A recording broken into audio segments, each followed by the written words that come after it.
అందరికీ నమస్తే. ఏ తల్లిదండ్రులైనా కూడా పిల్లలు బాగా చదవాలి అనుకుంటాం కదా. బాగా చదివితే బాగుంటుంది, ఏంటంటే లైఫ్లో సెటిల్ అవుతారు అని చెప్పేసి అనుకుంటాం కదా. నిజంగా పిల్లలు బాగా చదవాలి అంటే దైవకృప కూడా చాలా కావాలి కదండి.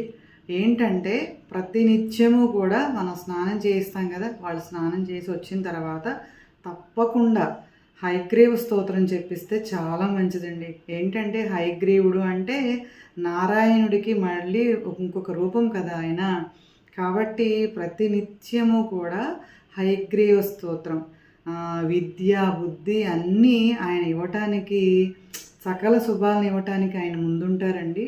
ఏంటంటే హయగ్రీవ స్తోత్రం జ్ఞానానందమయం దేవం నిర్మల స్ఫటికాకృతిం ఆధారం సర్వ విద్యానాం హయగ్రీవ ఉపాస్మహే. ఏంటంటే రోజు ప్రతినిత్యము చేయిస్తూ ఉంటే ప్రతి ఒక్కసారైనా దేవుడి దగ్గర లేకపోతే స్నానం చేసిన తర్వాత ఒక్కసారి చెప్పమని చెప్తే వాళ్ళకి అన్ని విధాలా కూడా జ్ఞానవంతులు అవడానికి అవకాశం. అలాగే ఇంకోటి ఏంటంటే ఒక్కొక్కసారి చెప్పడం అవ్వదండి.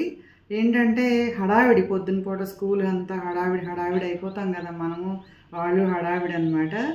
ఏంటంటే రాత్రిపూట పడుకునేటప్పుడు వాళ్ళు పడుకునేటప్పుడు మనం ఉంటాం కదా పక్కనే. అప్పుడు ఏం చేయాలంటే నిజంగా ఓంకారం అండి. ఓంకారం వాళ్ళు మనం చెప్పమన్నా కూడా చెప్పరు, వాళ్ళ ఆటలో వాళ్ళ ధ్యాసలో ఉంటారు. కాబట్టి ఓంకారం అనేది చేయించడం వల్ల కూడా చాలా మనసుకి చాలా బాగుంటుందన్నమాట, ప్రశాంతంగా ఉంటుంది.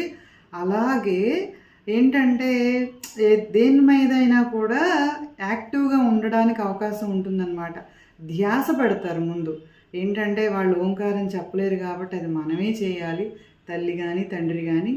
ఏంటంటే నుదుటి పైన పడుకునేటప్పుడు ఓం అని చెప్పేసి ఇలా మనం రాస్తే, ఒక 3 times రాస్తే వాళ్ళకి నిజంగా మైండ్ ప్రశాంతంగా అవుతుందని చెప్పేసి చాలా గొప్ప విషయంగా పెద్దలు చెప్పడం జరుగుతుందన్నమాట. నిజంగానండి ప్రతి ఒక్కరూ కూడా ఏముందండి, చిన్న పనే కదా, ఓంకారం ఇలాగ రాయించేస్తే ప్రతిరోజు కూడా చాలా వాళ్ళకి మంచి జ్ఞానంగా ఉంటారు అని చెప్పేసి పెద్దల సూచన అన్నమాట. నిజంగా ప్రతి ఒక్కరూ కూడా పిల్లలు బాగా చదువుకుంటేనే కదండి ఏదైనా కూడా ఇవాళ. కాబట్టి బాగా చదువుకోవాలని మనస్ఫూర్తిగా కోరుకుంటూ ఈ 2 చేయండి. తప్పకుండా వాళ్ళు జ్ఞానవంతులు అవ్వడానికి అవకాశం ఉంటుందన్నమాట. ఈ వీడియో నచ్చితే తప్పకుండా లైక్ చేయండి, షేర్ చేయండి, సబ్స్క్రైబ్ చేయండి. Thank you. మీ రజని.